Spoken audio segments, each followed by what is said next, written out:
Assalamualaikum warahmatullahi wabarakatuh. Good morning, salam sejahtera di rekan-rekan mahasiswa dan berbahagia. Semoga sehat senantiasa.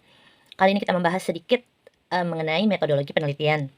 Kenapa masih banyak mahasiswa yang takut, seolah semenyeramkan itu ketika mendengar metode penelitian atau metodologi penelitian. Padahal mata kuliah ini bukanlah monster. Metodologi itu adalah ilmu yang mempelajari metode. Ketika kita ingin menjawab rasa penasaran, makanya kita meneliti. Jadi sebagai peta untuk berpikir ilmiah. Dalam penelitian, kita tidak cukup hanya bertanya seperti adanya conversation sehari-hari. In my opinion, ya, atau menurut saya. Karena di sini kita mesti jelas ada fenomena apa yang akan ditelusuri. Apa masalahnya? Ya, ada problem statement-nya. Kenapa yang kita bahas ini penting? Kenapa ini yang kita lakukan ini adalah tahap-tahap yang perlu penting untuk kita teliti dan bagaimana membuktikannya. Jadi, dalam mata kuliah metodologi penelitian itu membantu kita untuk menyusun langkah-langkah sesuai metode ilmiah untuk belajar secara sistematik, kritis, dan disiplin agar menemukan jawaban yang sudah terbukti atau jawaban empiris, ya, menjadi kebenaran ilmiah. Dan itu pun kebenaran bukan kebenaran mutlak, karena akan ada seterusnya lagi. Ketika a bit cleaner, ya, ketika sudah ada research topic, ya, kita memilih area yang betul-betul sesuai passion kita. Kemudian langkahnya preliminary literature review, kita teliti, kita baca-baca, menemukan satu kata atau variabel untuk topik kita ini. Maka kita baca-baca penelitian terdahulu, dan dari situ past studies membuat kita lebih memahami apa saja yang sudah diketahui oleh peneliti sebelum-sebelumnya.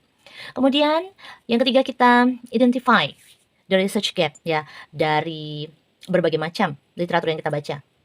Jadi find what is still unclear, what is still inconsistent, ya, apa saja yang masih lemah dan apa saja yang masih belum dieksplor. Kemudian kita dalam introduction kita sebutkan problem statement, research questions, dan kemudian research objectives. Selanjutnya langkah metode. Disinilah kita juga perlu memutuskan pendekatan apa, ya, dalam metode kita, kualitatif atau kuantitatif, ya, atau mixed methods. Dan dari situ kita jadi belajar, mesti detail, ya, bagaimana approach-nya, bagaimana steps menentukan populations-nya, kemudian sampel, instruments-nya, data collection-nya, kemudian teknik analisisnya. Nah, selanjutnya setelah collect and analyze data, kemudian kita menemukan something new, ya, ada findings, ada kemudian kita bahas dari penemuan-penemuan itu, kita bahas, kita diskusikan, dan ada kesimpulan. Selanjutnya kan kita masih melihat ada keterbatasan-keterbatasan dan penting untuk penelitian selanjutnya.